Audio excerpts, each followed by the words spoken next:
Hey there, good afternoon and welcome to Prog Monster. This is a show dedicated to progressive rock, hard rock, heavy metal, and other forms of rock music.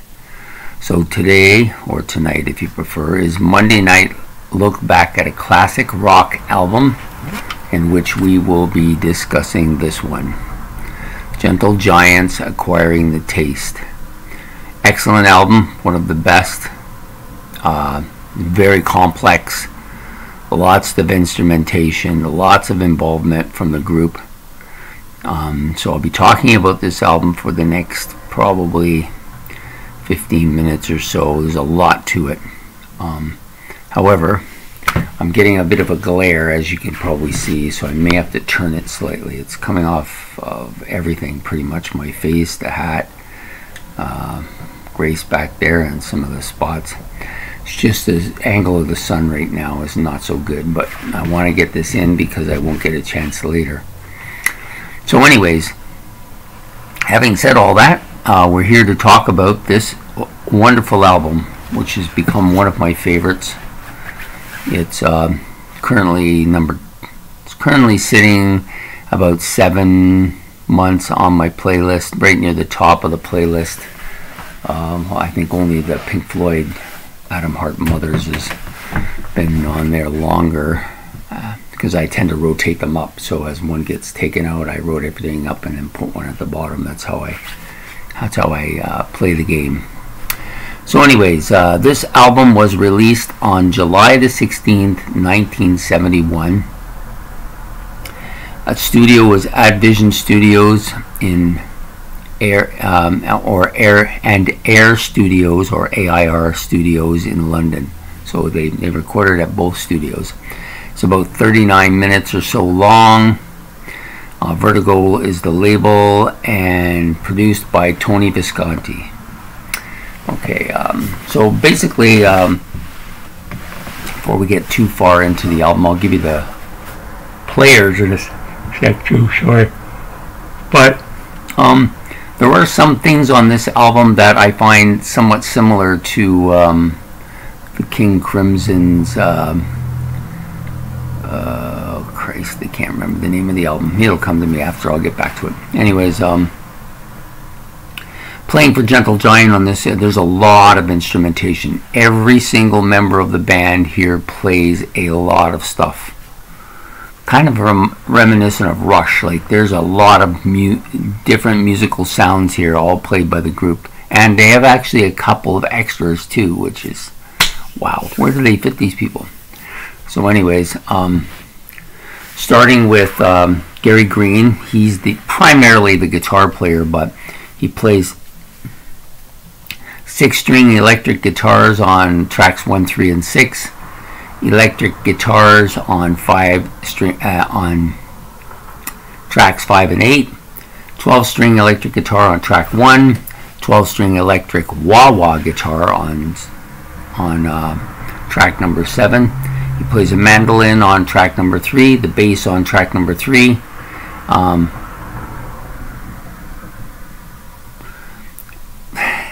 It's got to be a joke.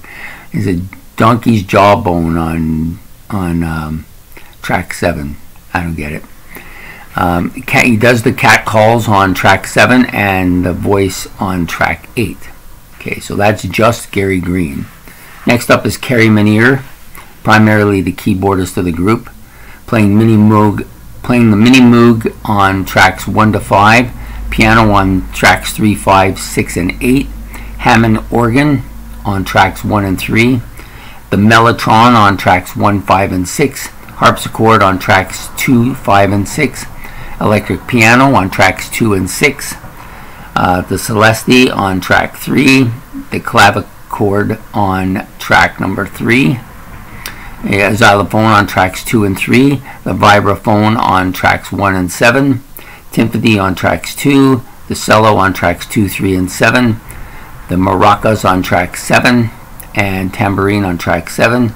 This guy just plays everything, man. And lead vocals on tracks 1 and 2, and vocals on tracks 3, 5, 6, and 8. Okay, so that's just the first two guys. Now I know that they're listing every single instrument they play. There's a reason for it. A lot of different sounds on this album, a lot. And it's not like John Anderson on Yes, where he lists 12 10-string electric guitar, flute, and tambourine, which he barely plays any of them on any of the things. These guys play a lot of this on a lot of the songs. So then we go to Derek Shulman. He's the alto sax on tracks 1 and 6, the clavichord on track 3, the cowbell on track 3, lead vocals on tracks 3, 5, and 6, and vocals on tracks 1, 2, 4, and 8. Phil Shulman, clarinet on track 2, trumpet on track 1 and 3, alto on track 6, tenor sax on 1 and 6, piano on track 3, clavs on track 7, maracas on track 8, lead vocals on track 7, and vocals on tracks 1 to 3, 5, 6, and 8. Then we have Ray Shulman. Yeah, there's 3 brothers in this group. He plays bass on tracks 1 to 3 and 5 to 8, so he pretty much is he's the bass player. He also plays violin on tracks 2, 3, and 5, and violins on track 7, so there's multiple violins on that track, and he's playing most of them. I think he plays them all, actually. Viola on that same track, track 7. Electric violin on track 8. Oh, 1 second.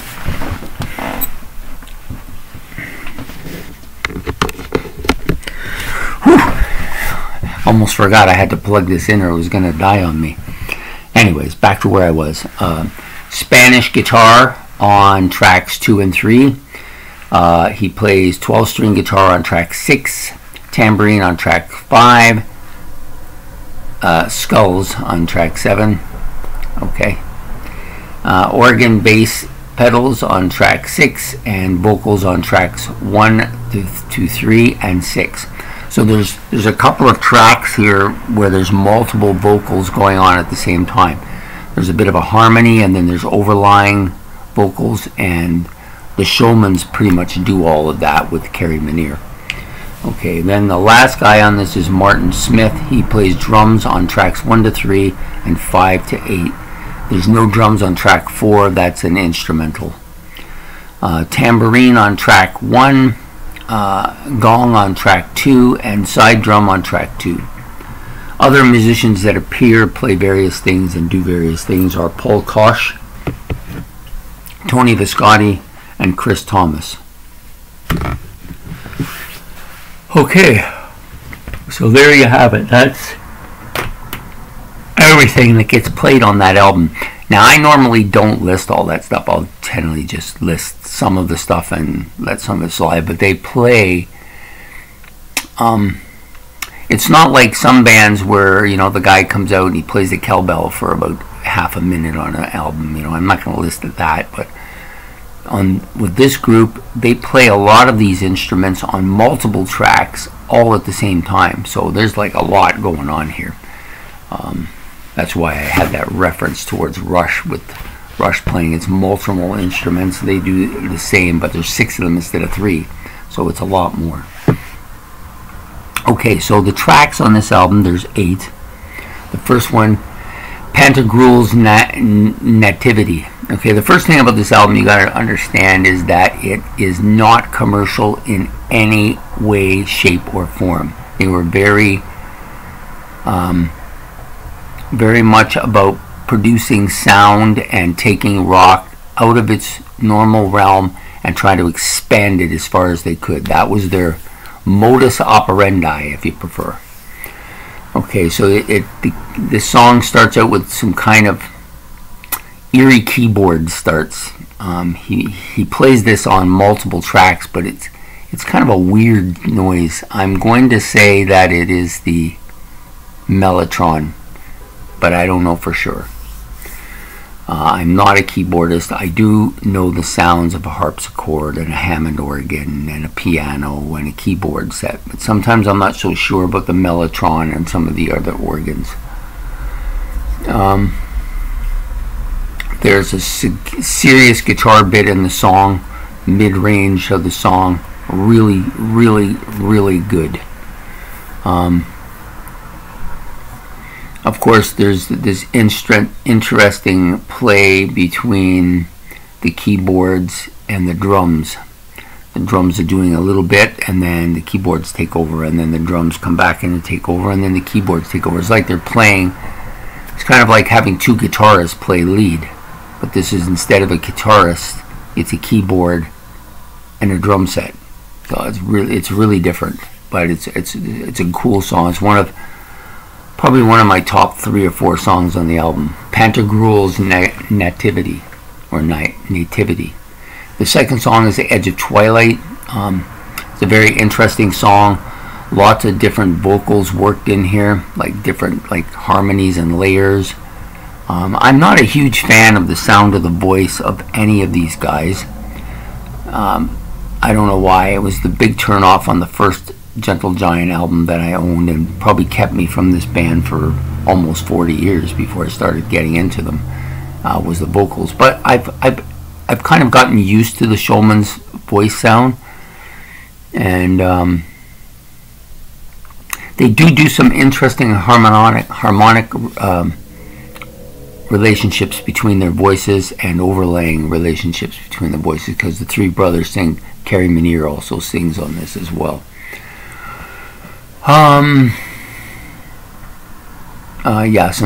Yeah, like I said, some different vocals worked in on this song. Edge of Twilight, it's not a bad song. The House, the Street, the Room. Okay, that's track number 3. It has this bass riff at the front, and to me it's kind of iconic, because it is something that you'll hear throughout this album, and I've actually heard it from them in different albums as well. Not exactly the same, but some similarity, some generality between the bass riff, and it's cool. I really like it a lot. Again, the vocals are multi-layered on this song. They're all singing, but differently. Their voices, I think the voices of the Shulman brothers all sound fairly similar. I can't really tell the difference between any of the 3 of them. Then you have a really great guitar bit on this, really great guitar solo on this song. This guy, Gary Green, definitely very underrated guitar player. Most people don't even know who he is, but he could stand up with just about any prog guitarist and he wouldn't be out of place. He might not be quite as good as some of them, but he's right in there. Okay, then we have the instrumental on the album, which is, again, it's the title track of the album, Acquiring the Taste. The only Gentle Giant would use a instrumental and the shortest song on the album to title the album after. That's how different they were. There's nobody that sounds like this group. King Crimson has some similarities here. There are some similarities. They both play a lot of different instruments, and they both like to make odd noises. But I just think Gentle Giant is just that much different. So yeah, some odd keyboard bits on this, but tastefully done. Liked it really well. Then we get to probably my favorite track on the album, which is called Wreck. Some good vocals here, and a nice mix of vocals here. And it has that kind of, for back of better something, like that type of thing. They do that. This is the perfect song for that. On all their songs I've heard, this one they do the best with that. Some real heavy guitar here, some synths and some flute as well on this song. Just really well. This is a real tasteful song. It's probably my favorite Gentle Giant song. That isn't saying much because I only have 2 of their albums. I'm working my way through the discography. When I like a band, I don't want to rush it. Okay? That's the way I am. I've been listening to Nectar, and I've been listening to Eloy, and I've been listening to Gentle Giant now for about a year. I've gone through a couple albums from each of them. People have pushed me, oh, what about this one? What about? I'll get to them when I get to them. It may take 4 or 5 years for me to listen to the entire discography of this group. I don't want to rush it.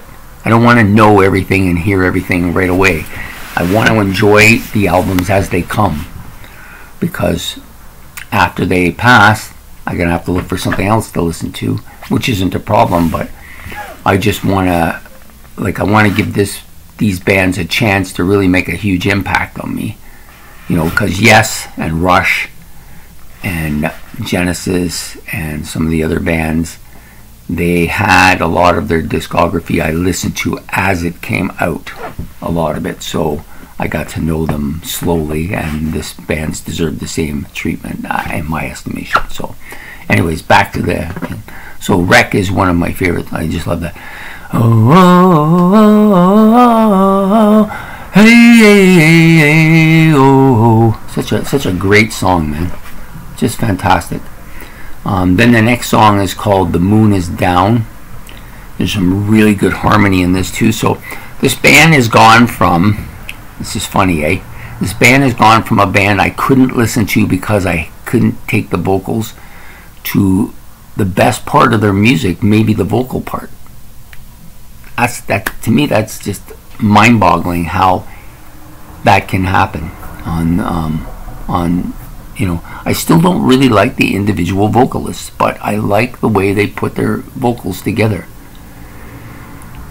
Some really good keys on this song as well. A dominant feature here. Kerry Minier, I've said this about Green, but I'm going to say this about Kerry Minier too. This guy can stand up to any of the prog keyboardists. Wakeman, Emerson, Tony Banks. All these guys are great keyboardists, but I think this guy, he's not out of his league. He's not out of his league. He may not be, you know, as flamboyant as Keith Emerson. He may not be as front and center as Rick Wakeman, or as musically creative as, say, Tony Banks, but he is not far behind, and he plays a lot of different stuff, and he has some unique noises that are unique to him that I've not heard any of those other guys play, so I give him full credit. The next song, Black Cat, this is a really cool song, one of my favorite tracks on the album, probably next to Wreck is probably my next favorite song. The story is good. I like the use of the violins on this song. Keyboards are very different, like the very different sounding keyboards than you usually get from progressive rock bands. Some intrinsic noises, lots of really strange noises. I think it's the guitar, but I could be wrong here, but I think it's the guitar making those cat noises, or it may be Gary Green using a mouth organ of some kind with the guitar to make these cat noises. Either way, it's really cool. I like it. Plain Truth is the last track on the album.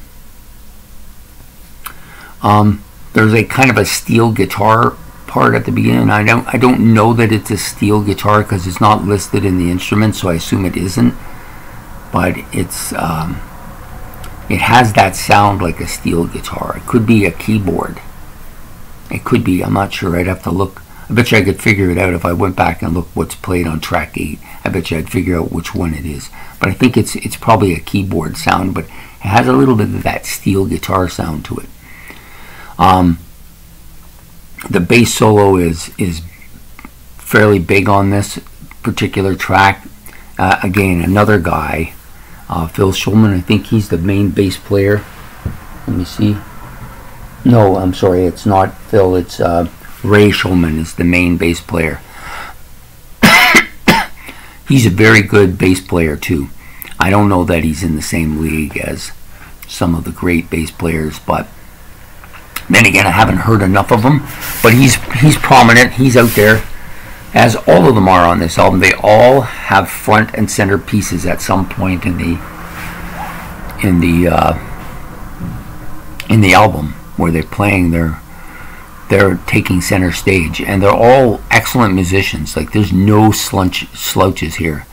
Even the guys like Phil Shulman and Derek Shulman, who aren't really playing any frontline instrument, like they're not playing bass or guitar or drums or anything. Like they do play a little bit of but they play all of those clarinets and trombones and flutes and all that stuff, and they do an excellent job, both of them.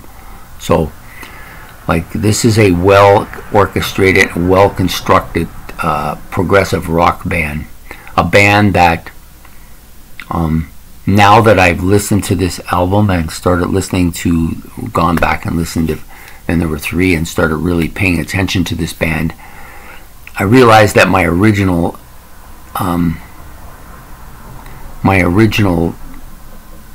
judgment of them, if you want, based on what I listened to, I thought they were kind of weak and they just did a lot of things to try and distract you, and that their vocals were terrible, and the music wasn't that great. All those things I've since changed my mind on. I think this band is highly underrated. How they didn't become a major force, I don't know. I think it's because of the commercial thing. Because if you think of Genesis, now Genesis tried not to make anything very commercial either, and it wasn't until they started with probably Your Own Special Way and maybe a little bit of Ripples, where they started moving towards commercial sound, that they started getting bigger, and they eventually became a huge band, but that was all based on their commercial stuff.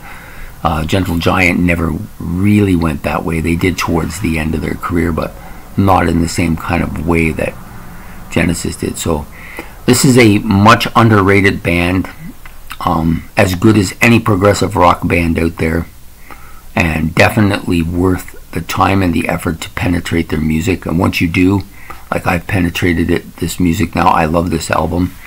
Like I said, it's been on my playlist now for almost 7 months. No sign of it coming off at the moment. It'll probably end up in the #1 slot for a while when Pink Floyd's Adam Hart mother finally has a heart attack and goes. Sorry, just a play on words. So anyways, I know this is one of the longer look backs, but this is such a good album, and with such a lot of stuff to listen to. Well worth your time if you're interested in this album. Okay, so that's the end of this episode. I hope you enjoyed it. I hope you, if you did, please like and subscribe. We'll be back next week with another look back at a classic rock album.